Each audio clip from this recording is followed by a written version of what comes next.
It's that time again for the wrestling show, to take a very cynical look back at representing the WWE and live from the Mohegan Sun Arena in Montville, Connecticut.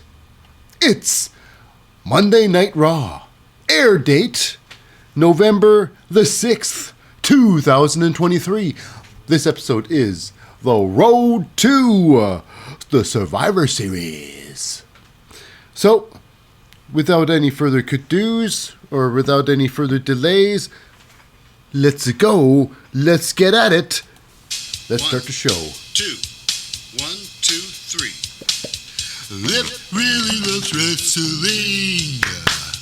He likes to talk about it too. If you like to watch wrestling like he do, come and join us on the wrestling show. On the wrestling show. On the wrestling show. Baby.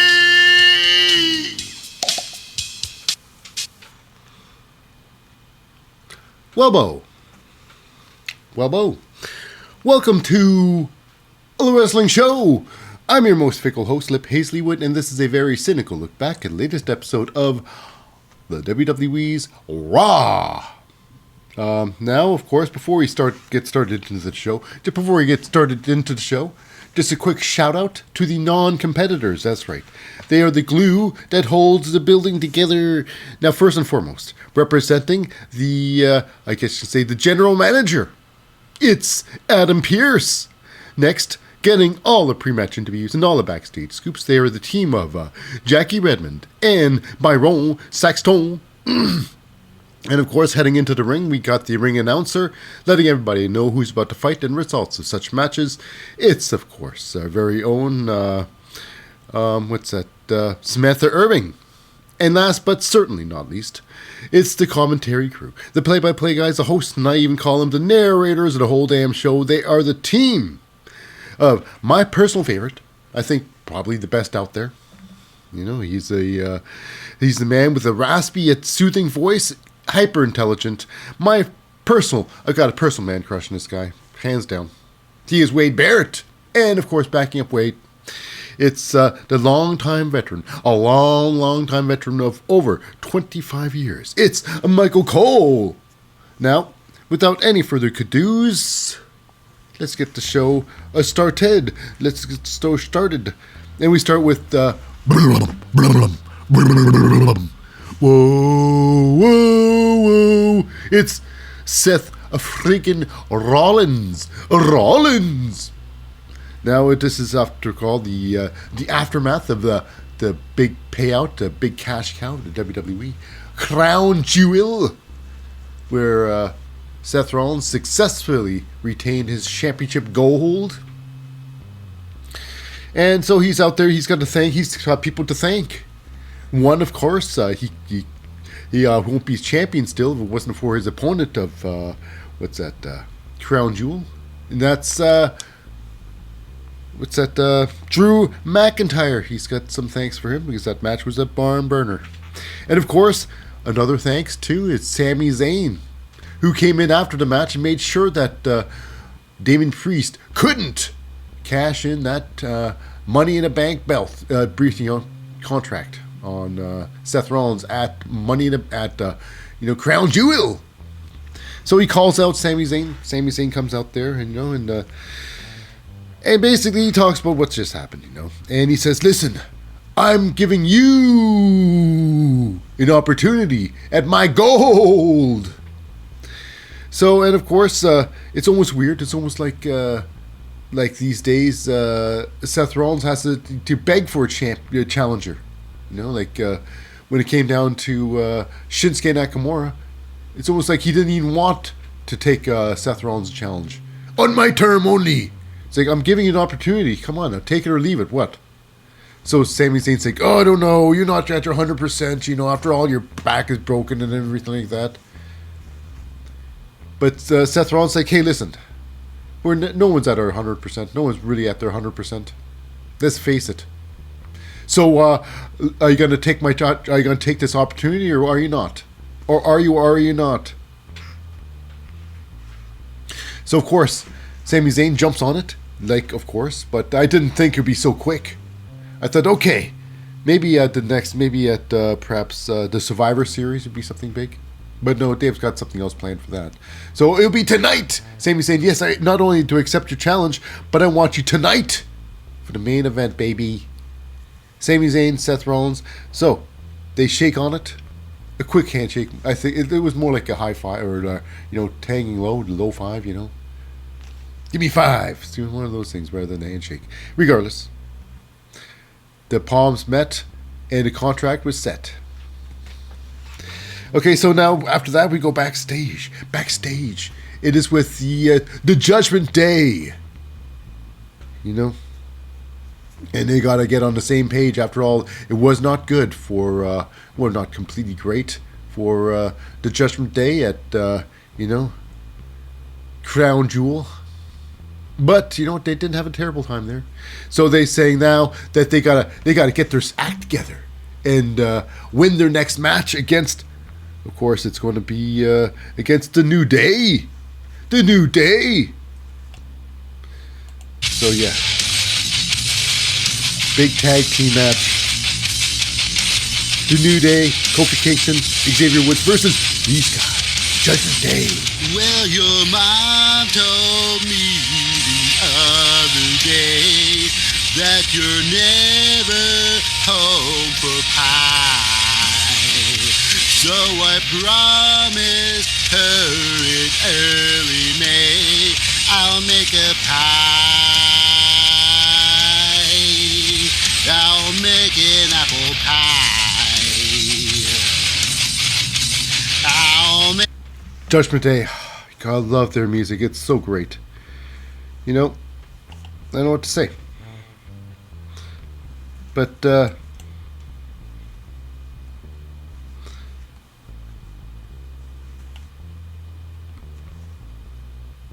all right, well, regardless, I'm having little issues here, but I'm going to carry on.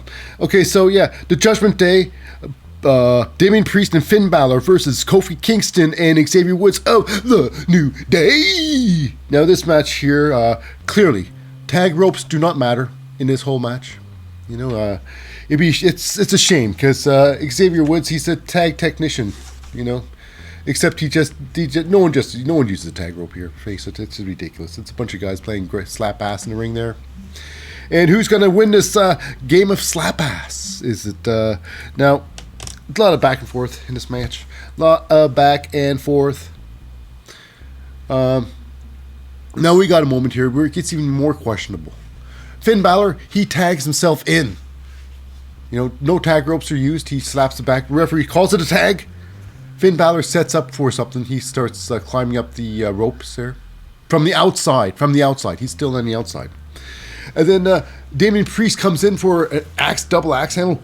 Oh, coming! And he smashes down and he hits Finn Balor. Now, this would be constituted as a tag. Technically, right now, Finn Balor is now tagged out. Damon Priest is now tagged in. But they didn't do that.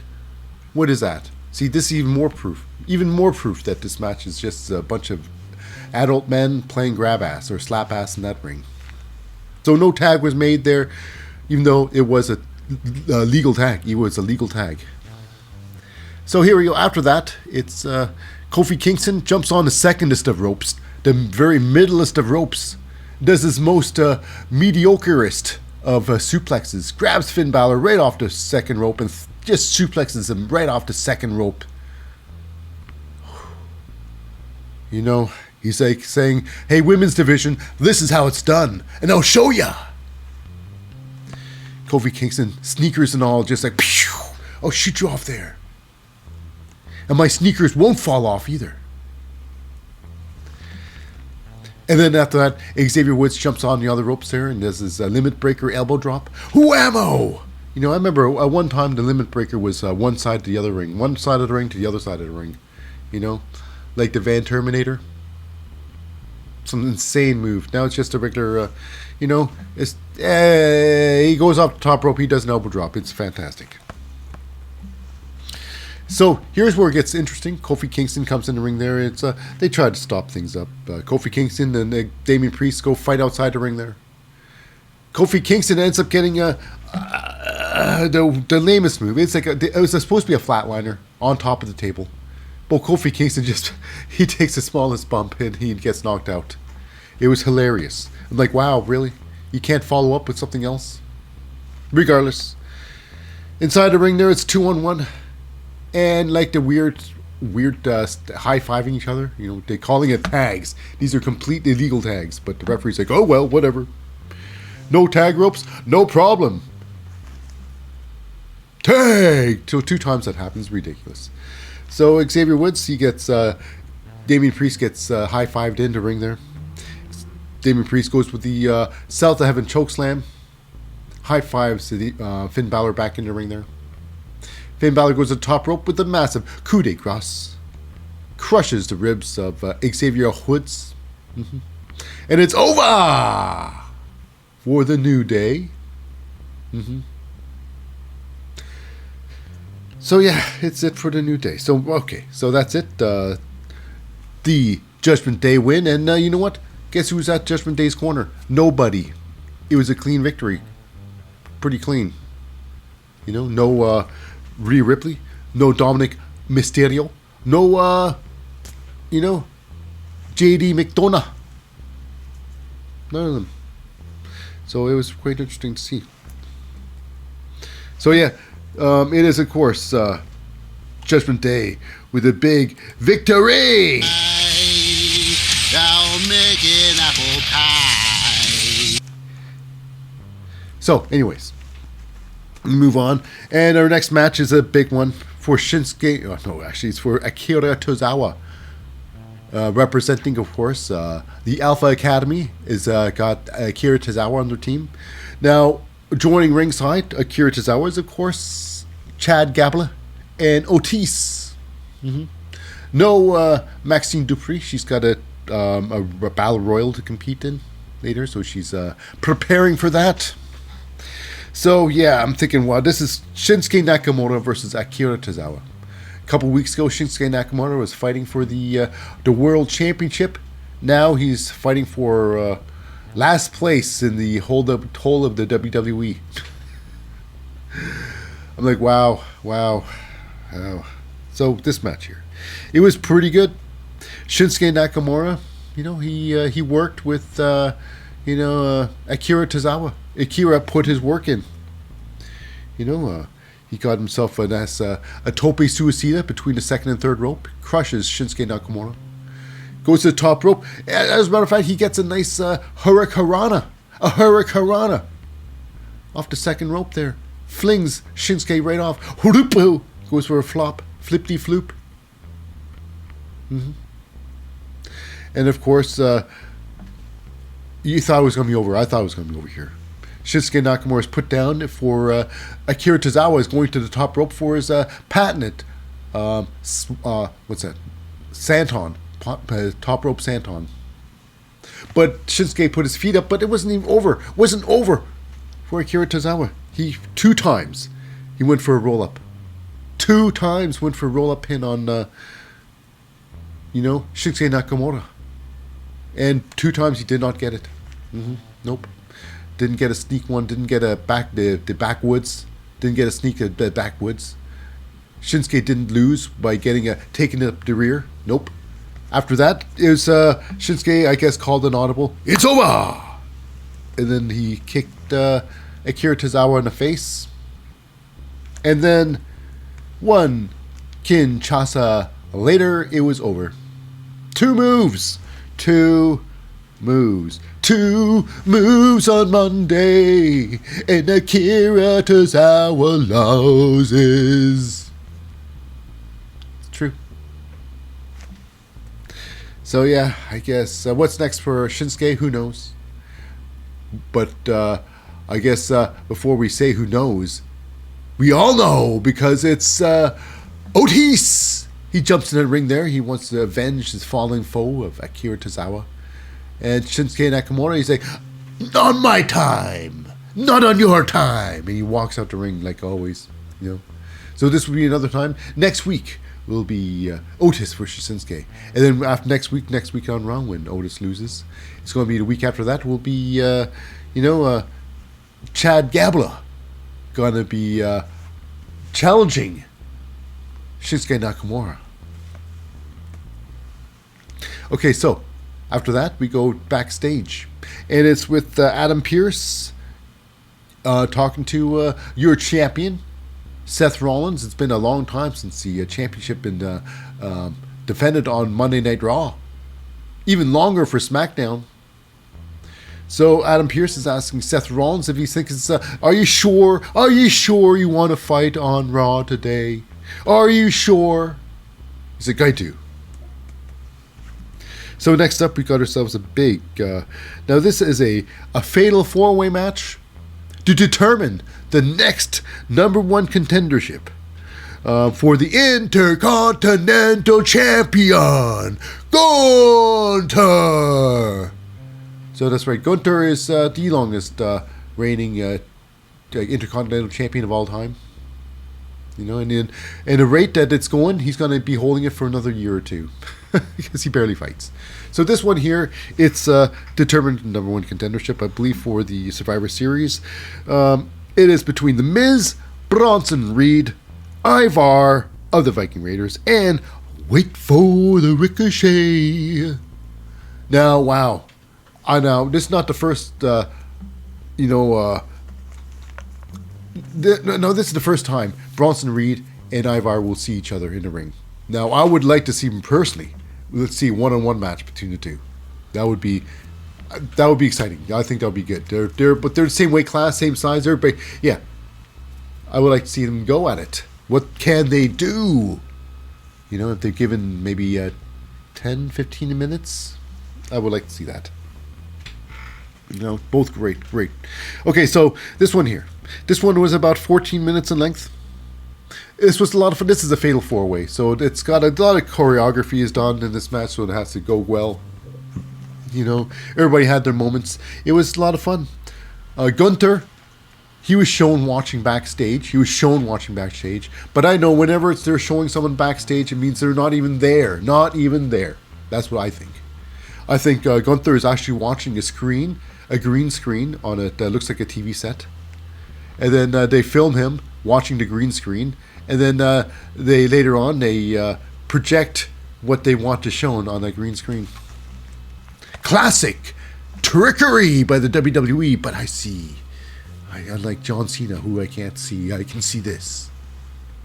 Anyways, now they got this questionable moment in the match. Ricochet, he's thrown across the ring there. He's thrown across the ropes. And then Bronson Reed jumps on the second rope, jumps on his first rope, and then shots him off. And he does a flip, and it's supposed to be he was supposed to be caught by a powerbomb style by Ivar, you know. But this one here, it takes a lot of rotation, and I don't think Ricochet was ready for that perfect rotation. You know, I mean, his legs rotated over, but his body, he wasn't fully rotated. He wasn't fully situated. Now, it ended with a powerbomb somewhat attempt, I guess. Ricochet kind of went down too fast. He kind of pendulum swung himself, so his head kind of crashed into the mat. Now, Ricochet, he has full body awareness.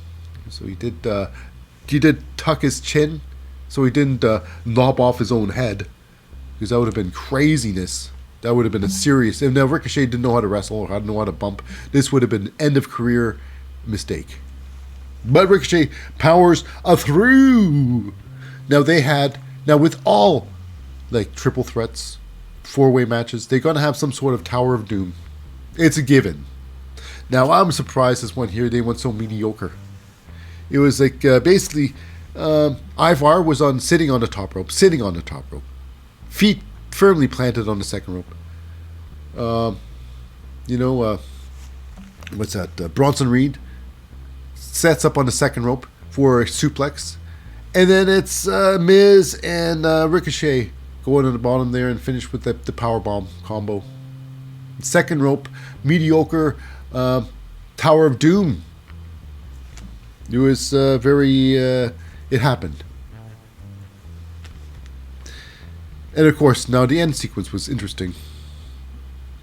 It was Ivar and Bronson Reed, throwing around their opponents, which is Ricochet and The Miz. They set him up for the finishing moves. Ivar and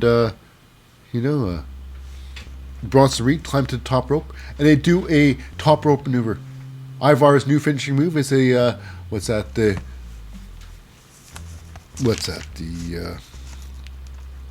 the swanton. It's a swanton. No, actually, it's not a swanton. It's a moonsault. He does a moonsault off top rope, which is pretty incredible for Ivar. So he does a moonsault, and it's Bronson Reed. He does a splash. Now here's the difference between the two. Ivar hits his moonsault. Bronson Reed misses his splash. Miz rolls out of the way, and then they go for pins. The Miz goes for a matchbook cover. Ivar goes for a standard pin. Ricochet kicks out, and Miz makes sure that Bronson Reed does not kick out. So Bronson Reed does not kick out. Ricochet kicks out. Therefore, the winner of the match. Now, it was weird because the referee was clueless. Oh, I don't know what happened. I don't know what happened. What happened? And then they're telling, listen, Samantha, just call it this, okay? Miz wins, so then Samantha even calls for the victory for the Miz. Referee's like, oh, what's going on? I don't know. Hey, I didn't call for a winner. So it's weird. Miz like, yes, I won! All the way through, That's what you gotta do. Regardless if you think you won or not. Put your arms up put your arms on the air like you won. Put your arms in the air like you won. The Miz wins this match, so he's going on to fight Gunter. So yeah, Gunter versus the Miz. Gunter should smash the Miz into small pieces. But however, there's a little kink in a plan because it's Ivar. He comes in. He wants. He gets a moral victory. He starts to smashing on the Miz. No one helps. Ricochet, nope. Bronson Reed, nope. And then Miz gets set up for his very own moonsault. So he gets hit with the top rope moonsault from Ivar, squashing the Miz like a tube of toothpaste. I think you might have heard a silent, most silent of farts from the Miz. So yeah. So I'm thinking that the Ivar would somehow manage to get himself into the match. I think somehow it's going to be a triple threat for the Intercontinental Championship. Miz, Ivar, and champion Gunter in a match. I'm thinking that. I'm assuming that. I could be wrong. I usually am. So next up, we go backstage, and it's Adam Pearce signing the latest acquisitions for Monday Night Raw, and that is the Creed brothers, Brutus Creed, Julius Creed, and Ivy Nile. Ivy Nile is involved with a nice battle royal later, and then however, it is DIY, do it yourself. They coming over there and they're saying, hey, you know what, we want to welcome you to the Raw and challenge you to a match. Friendly comp, yo. So yeah. So that's going to be good. It's going to be a good competition. Creed Brothers versus the, DIY. And it happens right away. Right away. Now, one thing. Of course, this match was about 6.5 minutes long. This was pretty good. A good match. There was a lot of fun. Now, here's the thing. Right off the bat, tags don't matter. Now, the only tag that they didn't use their tag rope was the very first tag. And it was so blatantly bad because Johnny Gargano... Now, Tommaso Ciampa was hitting those ropes, just doing it continental, hitting the ropes, kind of shoot the ropes to Julius Creed. Why Johnny Gargano goes to the center of the ropes and then slaps Tommaso Ciampa in the back, and the referee's like, "That's a tag." It's like, that's not a tag, really. Other than that, it was pretty clean with the tags. But it's like, really, why would you let that slide? Come on now. Let's be real here. But we had a good moment here, where we had the Creed brothers tandem backflips off the apron to the outside of the ring. That's right. they carry on to, and Brutus Creed shows off the most pointless move. It's just so ridiculous. It is a Brutus ball. They're outside the ring there. Brutus Creed jumps off the old the steps, and Brutus balls Tommaso Ciampa. Now, what does it do? Brutus ball, he basically pushes the Tommaso Ciampa over. He pushes him over. Brutus Creed takes a worse bump because he's taking a bump, a big bump. And even though he's bumping on 5 inches of high-tech foam on top of hard concrete, still a hard bump. Now, DIY, they get together with a fantastic tandem move. It's like Tommaso Ciampa, he sets up for a backdrop driver, and then Johnny Gargano dives at him for like some sort of diving power bomb combo. It's pretty interesting. Good, interesting move. Eventually, the Creed brothers, they turn it around. Julius Creed picks up, Johnny Gargano on the shoulders for the electric chair drop. And Brutus Creed's going to get ready for his old Brutus ball to bump him over. But, however, it didn't happen right away. Brutus Creed was pulled off the ring there, kicked in the face by Tommaso Ciampa. Julius Creed was then, you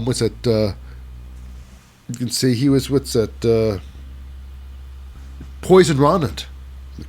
Massive Poison Rana. Knocked down Julius Creed. He was pretty impressive. And then, of course, Tommaso Ciampa's tagged in. He comes in, or he Widow's peaks Brutus Creed from the ring apron there, from the ropes, and then goes and gives the old, the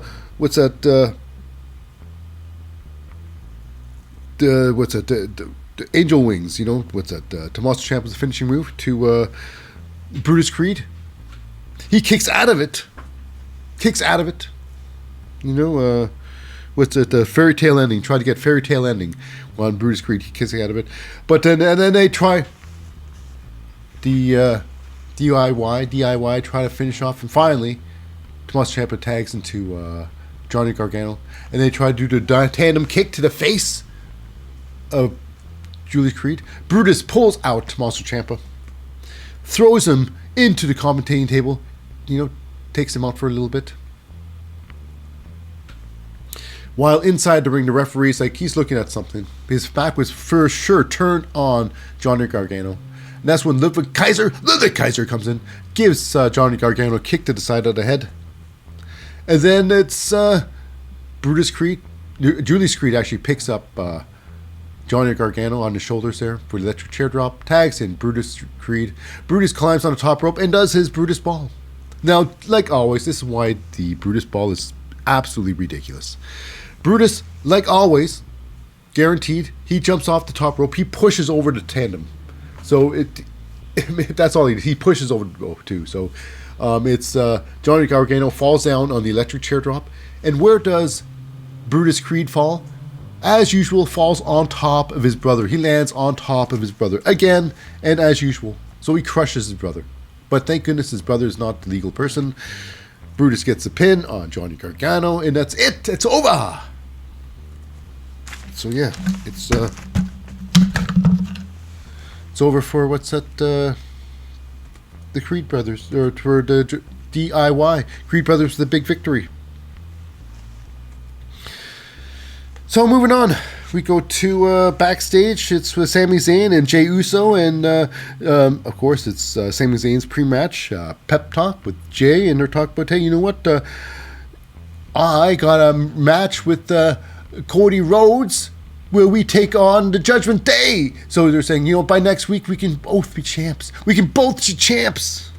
So that's good. And with that said, we go backstage again with Becky Lynch and Jackie Redmond, talking about this big Battle Royale that's coming up. Becky Lynch is looking to get on top again by going through all these competitors. Then it's Nia Jax gets in her face there. She's very confident that Becky Lynch won't be taking out Nia Jax. And then we go to Byron Saxton. He's with the greatest tag team ever. It's Chelsea Green and Piper Niven. And they're going to be competitors in this, Battle Royale for number one competitor, number one contenders. You know, and then that's when, what's that? Shayna Baszler and Zoe Stark comes out there, and they want, I guess they're all hot over, what's that, Chelsea Green. After all, you know, she's a champ, and they want to be Chelsea Green, a champion like her. I don't know. So, yeah. Anyways, Chelsea's like, get her, Piper. And Piper's like, you know what, this is a free-for-all. And she leaves Chelsea alone. It was bad. Chelsea, she's great. Chelsea's amazing talent. Great comedic timing. She's got some amazing faces she pulls. She's great. What can you say? What can you say? I know she can have some great wrestling matches, but this is not showcase anything. Not going to showcase a thing. Now, they start calling the wrestlers in there. We got yourselves Nia Jax, Kaden Carter, Katana Chance, Natalya, Chelsea Green, Piper Niven, and Becky Lynch is called out. And then it's Becky Lynch is attacked by Xia Li. And then Adam Pearce is like, nope, you can't do that. So Becky Lynch is knocked unconscious there and knocked for a loop. And Xia Li, she's told off by Adam Pearce. You can't be in the match here. You're too dangerous. Get out of here, you. And backstage, Adam Pearce is having a couple words with Becky Lynch. So, Becky, do you know where you are? You know where you are, Becky Lynch? Do you know what's happening right now? Becky has no idea. Poor girl. So she won't be competing in this Battle Royal. So competing the team, we got ourselves, now Xia Li can compete there. So Indy Hartwell, Ivy Nile, Maxine Dupree, Nikki Cross comes in there, Shayna Baszler, Zoe Stark, Tegan Knox. So Tegan Knox, she was injured enough so she couldn't compete for the tag team championships with Natalya a couple weeks back. Really? And she's okay to go here? That's weird. Something happened. Maybe they don't think that was a viable team. And then, of course, rounding off the 14 competitors is Raquel Rodriguez. So the only person who's not competing in the women's division in Raw, it is, of course, Valhalla. So, yeah. So, how does this go? Let's see. Now, it starts with Nikki Cross. She's comatose. She's just standing there like, she's like, I'm here. You expect me to do something now? Really? And then she gets thrown out first by Nia Jax and, Raquel Rodriguez. Piper Niven gets thrown out second by Tegan Knox and Maxine Dupree. Maxine gets tossed out by Nia Jax. Kaden Carter gets thrown up by Ivy Nile. And Katana Chance gets thrown up by Ivy Nile. And after that, Chelsea Green gets thrown up by Raquel Rodriguez. After that, we got ourselves, Indy Hartwell gets thrown out by Natalya. Natalya gets thrown out by Ivy Nile. Tegan Knox gets knocked out of the ring by Nia Jax. Nia Jax then gets knocked out by a team of Raquel Rodriguez, Shayna Baszler, and Zoe Stark. And after that, Ivy Nile, she gets pulled out of the ring by the already eliminated Nia Jax, because she couldn't roll out of the ring, get in the ring quick enough. After that, it is, of course, Raquel Rodriguez. She gets double eliminated by Shayna and Zoe. And then in the end, because somehow they decided to fight outside of the ring apron there. For the last sequence here, Zoe Stark ends up getting kicking the face of Shayna Baszler and then DDTing her outside the ring. So she DDT'd her in the hardest part of the ring. And then Shayna Baszler rolls out of the ring there. Your new number one contender, it is, of course, Zoe freaking Stark. So, yeah. So we go backstage and we have our little bit of a face-to-face. Zoe Stark facing down Rhea Ripley. Rhea Ripley coming through a massive fatal five-way to retain her championship at Crown Jewel. And Zoe Stark was one of the competitors who was beaten by what's that? Shayna Baszler by Rhea Ripley. You know. Now the fact is this. Now Zoe Stark did hit her Z360 on Rhea Ripley, but if it wasn't for circumstances, yes, things might have been different. So yes, Rhea Ripley versus Zoe Stark coming up on your next main. Your premium live event, which is of course Survivor Series. Now next up, it is our main event match. It is for the World Heavyweight Championship. It is of course Sami Zayn challenging your reigning and defending champion Seth friggin' Rollins. This match was about almost 20 minutes. This was a barn burner. This was a knuckle duster. This was the match of the night. These two competitors here are top of their game. Sami Zayn, one of the greatest out there, mind and all. Got great mind for wrestling. Great wrestler. Seth Rollins, he's a world champion right now. He's a world champion for a reason. Because he's that damn good. This match was great. They had some classic moves. Did some stuff outside the ring there. Seth Rollins gets a nice tope suicida between the second and third rope. Sami Zayn tops that with a massive tope suicida over the top rope, squashing Seth Rollins. It was great. Sami Zayn gets his massive Blue Thunder Bomb. Blue Thunder Bomb, baby! He always works for that, and he gets that on Seth friggin' Rollins. Now, Seth Rollins also, there's just a lot of back and forth. Like I say, this was a fantastic match. Seth Rollins gets the pedigree on Sami Zayn. Now, Sami Zayn, he decides to go for his finishing move, a new finisher. He thinks the best way to get through Seth Rollins is through his back. So he starts with the Lion Tamer. It's like the Boston Crab, with the knee to the back. And then he goes full out Boston Crab. Seth Rollins fighting it. He goes trying to get to the ropes there. Sami Zayn pulls him away from the ropes. He falls down. He tries to get back up to put on the Boston Crab again.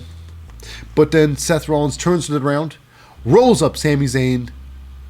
1, 2, 3. Seth Rollins with a big victory. That's right. But however, we got ourselves a problem. It's the now. They shake hands. It's a good part. But however, like the music says, something's down afoot. Is an attack by the Judgment Day. That's right. All except for Rhea Ripley.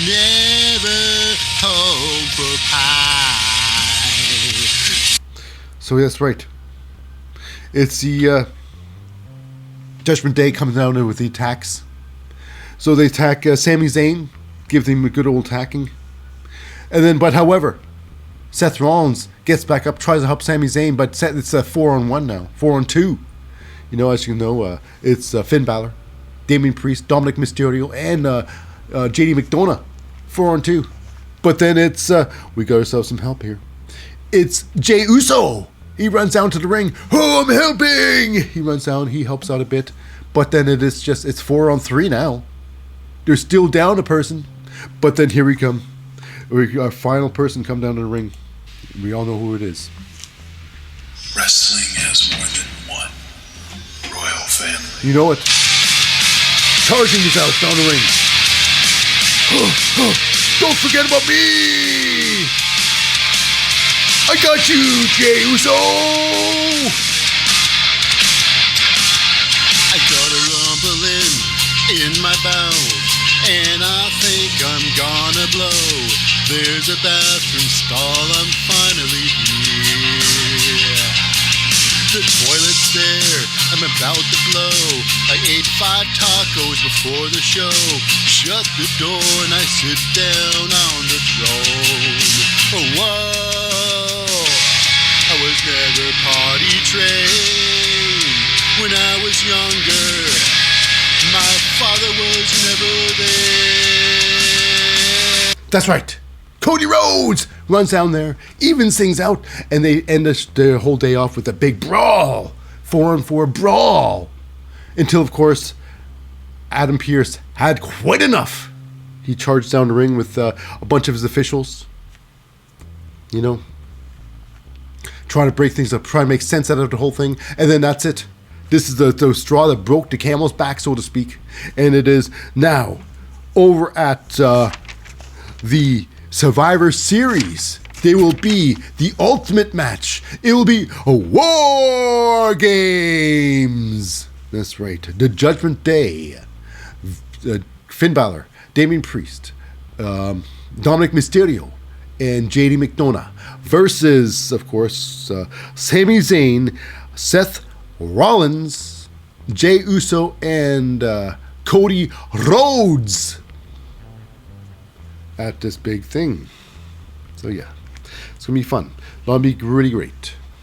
Anyways, that does wrap it up for another episode of Raw for this week. Anyways, for our podcast listeners, stay tuned for after the short break. We'll have some more wrestling. But everybody else, for our YouTube listener or our YouTube viewer, that's it for today's episode. I've been your host, Lip Hazlewood, saying I'll see you next time on a Wrestling Show.